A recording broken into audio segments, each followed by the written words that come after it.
प्रिय हम परमेश्वर का धन्यवाद करते हैं। आज के मनन के लिए हम परमेश्वर के पवित्र वचन से निकालें बाइबल से प्रेरितों के काम उसका 5 अध्याय 1 से 11 पद में हनन्याह एंड सफीरा।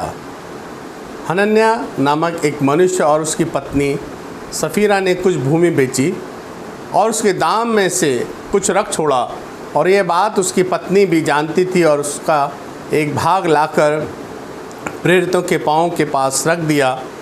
पतरस ने कहा, हे हनन्याह, शैतान ने तेरे मन में यह बात क्यों डाली है कि तू पवित्र आत्मा से झूठ बोले और भूमि के दाम में से कुछ रख छोड़े। जब तक वह तेरे पास रही क्या तेरी ना थी, और जब बिक गई तो क्या तेरे वश में ना थी। तूने ये बात अपने मन में क्यों विचारी। तू मनुष्यों से नहीं परंतु परमेश्वर से झूठ बोला है। ये बातें सुनते ही हनन्याह गिर पड़ा और प्राण छोड़ दिए, और सब सुनने वालों पर बड़ा भय छा गया। फिर जवानों ने उठाकर उसकी अर्थी बनाई और उसे बाहर ले जाकर गाड़ दिया। लगभग 3 घंटे के बाद उसकी पत्नी जो कुछ हुआ था ना जानकर भीतर आई। तब पतरस ने उससे कहा, मुझे बता, तुमने वह भूमि इतने ही में बेची थी। उसने कहा, हाँ, इतने ही में। पतरस ने उससे कहा, यह क्या बात है कि तुम दोनों ने प्रभु की आत्मा की परीक्षा के लिए एका किया है। देख, तेरे पति के गाड़ने वाले द्वार पर ही हैं और तुझे भी बाहर ले जाएंगे। तब वह तुरंत उसके पाँव पर गिर पड़ी और प्राण छोड़ दिए, और जवानों ने भीतर आकर उसे मरा पाया और बाहर ले जाकर उसके पति के पास गाड़ दिया। सारी कलीसिया पर बड़ा भय छा गया और इन बातों को सुनने वालों पर भी बड़ा भय छा गया। प्रियो, हम इस घटना में देखते हैं हनन्याह और सफीरा।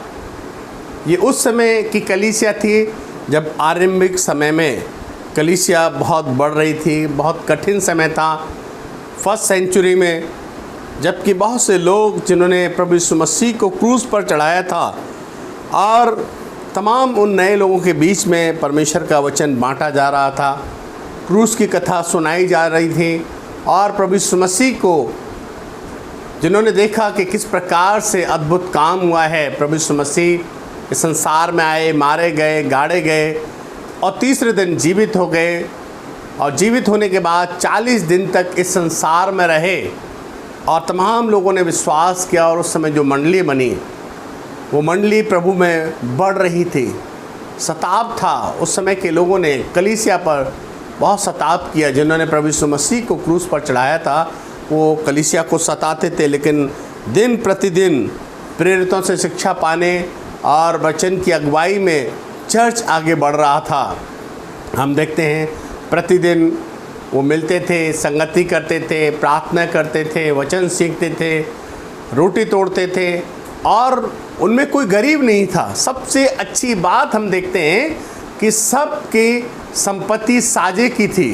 जो गरीब प्रभु में आता था वो और अमीर आता था, सब एक साथ मिलकर खाते थे, पीते थे, और सब जो है साझे में रहा करते थे। ये बड़ा प्रेम हम पहली मंडली में देखते हैं। जब आरंभिक मंडली जो तैयार हुई, उस समय हनन्याह और सफीरा ने ये देखा कि मंडली में लोग कैसे लाते हैं और अपनी सारी धन संपत्ति प्रेरितों के आगे रख देते हैं, और सब लोग मिलजुल कर खाते हैं। कोई अपना तेदी नहीं करता है, कोई उनके बीच में झगड़ा लड़ाई नहीं है, बल्कि दुख भी आपस में मिल बांट के वो देखते हैं। प्रियो, हम देखते हैं उस समय जब बरनबास ने अपनी भूमि बेचकर दाम लाकर प्रेरितों के पाँव पर रखे, और ये बात देखकर हनन्याह और सफीरा बहुत प्रभावित हुए कि कैसे बरनबास ने अपनी भूमि बेची है और पैसे लाकर प्रेरितों के पाँव पर रख दिए हैं।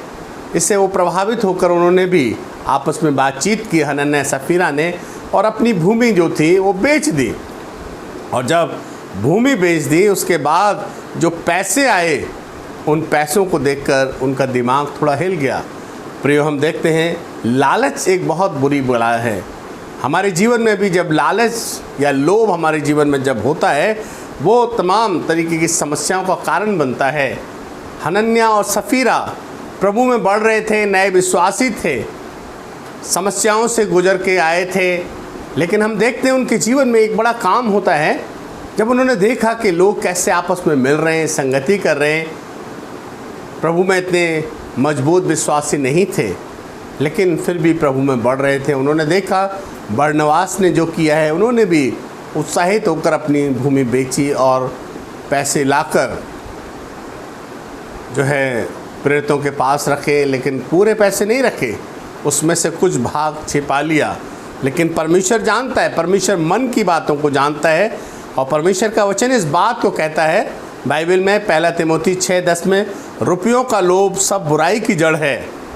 और हम देखते हैं, जानते हैं हम उस कहावत को, जिसने नहीं देखी जौ उसने देख लिए 100। तो आदमी का दिमाग ख़राब हो जाता है। जिसके जीवन में गरीबी रही है, परेशानी रही है, अचानक उसे धन दिख जाए, रुपए दिख जाएं, तो परेशानी आ ही जाती है। और यहाँ पर हम देखते हैं हनन्याह सफीरा ने जब अपनी प्रॉपर्टी बेची, भूमि बेची, जो पैसा आया, दोनों ने देखा ये तो बहुत पैसा है, उसमें से कुछ निकाल लिया। सोचा किसको मालूम है, पादरी साहब को क्या मालूम होगा, प्रेरितों को कैसे पता चलेगी। उन दोनों ने, पति पत्नी ने आपस में यूनिटी की और तय किया कि हम इतना पैसा वहाँ दे देंगे और इतना अपने पास रख लेते हैं। सबको ये लगेगा कि हमने सब कुछ दे दिया है, जितनी में भूमि बेची थी वो दे दी है। लेकिन हम देखते हैं कि प्रियो कैसे उनके जीवन में ये समस्या आई। प्रभु का वचन हमें बताता है, चौकस रहो, हर प्रकार के लोभ से अपने आप को बचाए रखो। किसी का जीवन उसकी धन संपत्ति से नहीं होता है। प्रियो, हम देखते हैं धन, पैसा, लालच हमारे जीवन को कहाँ से कहाँ ले जाता है। आज कितने लोग हैं जो पैसों के कारण अपने ईमान को बेच रहे हैं, पैसों के कारण एक दूसरे को चोट पहुंचा रहे हैं, नुकसान कर रहे हैं। आज जो आतंकवाद है, झगड़ा, लड़ाई पैसों का है। इसलिए हमें ध्यान देना है। हम जो प्रभु के लोग हैं, जो प्रभु पर विश्वास करते हैं, हमें लोभ से बचना है। ये लोभ है जिन्होंने हनन्याह और सफीरा के जीवन में समस्या ले आए, और उसका अंजाम भी आप जानते हैं क्या होता है। किस प्रकार से हनन्याह ने अपने प्राण गंवाए, और उसके बाद उसकी पत्नी ने भी एका किया था उसके साथ। जब वो आई और प्रभु के दास ने पूछा क्या इतने ही में बेचा था, उसने कहा हाँ इतने ही में। और हम देखते हैं वो भी प्रभु के चरणों पर गिर गई और वहाँ उसके प्राण निकल गए। प्रियो, हम देखते हैं प्रियो, हमारे जीवन में बहुत बार हम ऐसी गलती किया करते हैं।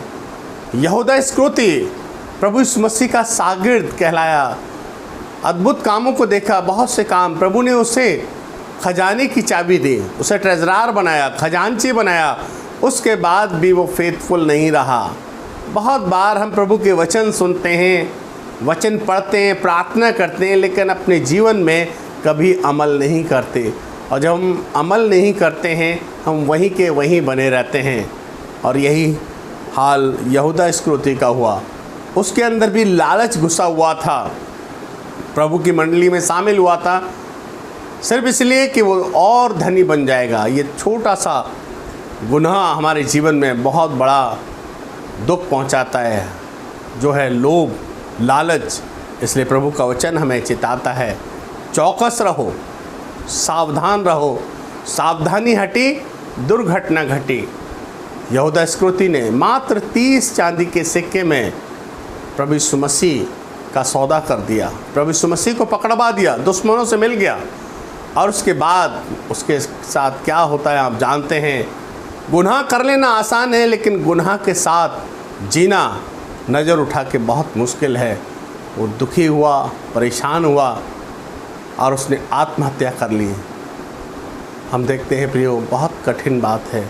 हनन्याह सफीरा के साथ भी हम इसी प्रकार से देखते हैं, उन्होंने भी किया, वो भूल गए थे। बहुत बार हम परमेश्वर पर विश्वास करते हैं, प्रभु को जानते हैं, लेकिन हम भूल जाते हैं कि हमारा जो परमेश्वर है वो हमारे मन की सारी बातों को जानता है। पहली बात लालच से बचना है। दूसरी बात हम देखते हैं, सबसे अधिक हमें अपने मन की रक्षा करनी है। मन जो है हमारा बहुत चंचल है, मन हमें बहुत उलट पुलट की बातें कराता है, मन जो है हमें डवाडोल स्थिति में ले जाता है। और मन कभी कभी बहुत सी बातों को देखकर किसी पर भी आ जाता है, कुछ भी कहने लगता है। हम देखते हैं हनन्याह सफीरा ने जब देखा बरनबास ने और दूसरे लोगों ने अपनी भूमि बेचकर मंडली में प्रेरितों के पाँव पर रखी है, ये भी उत्साहित हुए। इन्होंने भी मन में ठाना, मन में इनको अच्छा लगा और इन्होंने भूमि बेच दी। लेकिन बाद में इन्होंने पैसा देखा तो इनके मन में लालच आ गया। हमें सावधान होना है प्रियो हमारे जीवन में। और देखा कि कैसे इनके जीवन में जब पैसा आया इनका मन बदल गया, भूमि के पैसों में से कुछ रख लिया और भूल गए कि कोई देखे ना देखे, परमेश्वर देख रहा है। परमेश्वर से कुछ भी छिपा नहीं है, क्योंकि परमेश्वर हमारा अद्भुत परमेश्वर है। वो हमारे मन की बातों को जानता है। दुनिया से छिपा सकते हैं लेकिन प्रभु से कुछ भी छिपा नहीं है। और यही हुआ, परमेश्वर का वचन कहता है, प्रभु यीशु मसीह ने कहा मत्ती 5:8 में, धन्य है वे जिनके मन शुद्ध हैं। और जब हम परमेश्वर में होते हैं हमारा मन शुद्ध हो जाता है। और ये तभी होता है जब हम सच्चाई के साथ अपना मन प्रभु के साथ लगाते हैं। मन बड़ा चंचल है, धोखेबाज है। हमें सावधान होना है कि कोई ऐसा गलत चीज़ तो हम नहीं कर रहे हैं, क्योंकि जहाँ मन जाता है वहाँ हम जाते हैं। हमारे मन को अगर हम सही जगह लगाएंगे तो कभी भी हम गलत बातों से बचे रहेंगे, गलत काम में आगे नहीं बढ़ेंगे। तीसरी बात हम देखते हैं, परमेश्वर सर्व उपस्थित है और सर्वज्ञानी है। परमेश्वर के अद्भुत गुणों को हम देखते हैं और उनमें ये 2 गुण विशेष हैं, सर्व उपस्थित और सर्वज्ञानी। हर जगह उसकी प्रेजेंस है, उसकी नज़र से कुछ भी छिपा नहीं है और सारी बातें वो जानता है। हमें इन और आउट हमारा सब कुछ जानता है। हनन्याह और सफीरा शायद इस बात को भूल गए थे, इसलिए उन्होंने गलत विचार कर लिया। दाऊद भजन 139 में लिखता है, प्रभु मैं तेरे आत्मा से भागकर कहाँ जाऊँ? तूने मुझे चारों ओर घेरा हुआ है। तू मेरा उठना बैठना जानता है, तू मेरे चाल चलन के भेद को जानता है। मेरे मुंह में कोई ऐसा शब्द नहीं जिसे तू पूरी रीति से ना जानता हो। और हनन्याह सफीरा ने शायद यही भूल की, प्रभु में जड़ नहीं पकड़ी थी, विश्वास में मजबूत नहीं हुए थे और उनका विश्वास डमाडोल हो गया। बहुत बार हम लोग भी ऐसा ही करते हैं और हम नुकसान उठाते हैं। फिर हम कहते हैं हम तो परमेश्वर के विश्वासी हैं, हमारे जीवन में ये समस्या क्यों आई है? लेकिन प्रियो हमें भूलना नहीं है। उन्होंने सोचा अरे वो पतरस है, वो लीडर, वो पादरी साहब, अरे वो तो इंसान ही तो है, उनको क्या मालूम। लेकिन हमें इंसान से नहीं, हमें परमेश्वर से डरना है, क्योंकि परमेश्वर सर्वज्ञानी है, सर्व उपस्थित है। वो हमारे मन की बातों को जानता है और प्रभु ने ये सारी बातों को देख लिया। प्रभु जानता है। पतरस के मन में इस बात को डाला कि कैसे इसने गलत किया है। पतरस ने चिताया, समझाया, हनन्याह तेरे मन में ये बात कैसे आई? वो भूमि तेरी थी, ज़रूरी नहीं है कि तू उसे दान देता, और जब बेच दी क्या वो तेरे बस में ना थी? लेकिन ऐसा तूने क्यों किया?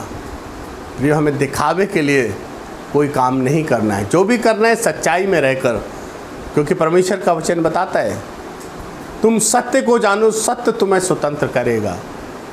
प्रभु यीशु मसीह के लिए परमेश्वर का वचन बताता है, यीशु ने कहा मार्ग सत्य और जीवन मैं ही हूँ, बिना मेरे तुम पिता के पास नहीं जा सकते हो।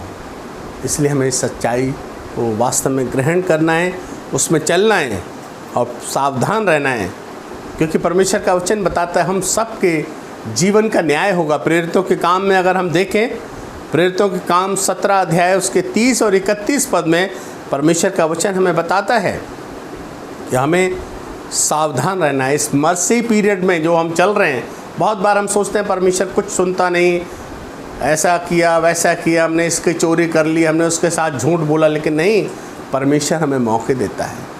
परमेश्वर चाहता है कोई भी नाश ना हो। और इसीलिए जैसा परमेश्वर का वचन 17 अध्याय प्रेरितों के काम उसका 30 और 31 में इस बात को साफ कहता है, हमें अपने पापों से तौबा करनी है, पश्चाताप करना है, प्रभु के पास आना है, क्योंकि हम सब के लिए एक दिन ठहराया है जब प्रभु आएगा और हमारे जीवन का न्याय होगा।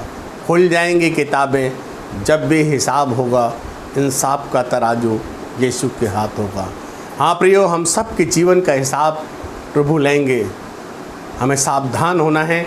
जो भी हम काम करते हैं, हमें लोगों से नहीं, अपने प्रभु से डरना है, क्योंकि प्रभु मन की बात को जानता है। मैं आज आपसे 2 सवाल पूछना चाहता हूँ। क्या हम उसके न्याय आसन के सामने खड़े होने को तैयार हैं? हमने समझ लिया है प्रभु को, जान लिया है प्रभु का जैसा वचन बताता है। दूसरी बात, क्या हम सब ने अपने अपने पापों से तौबा कर लिए, उद्धार को प्राप्त कर लिया है? हाँ प्रिय, ये 2 बड़े सवाल हैं।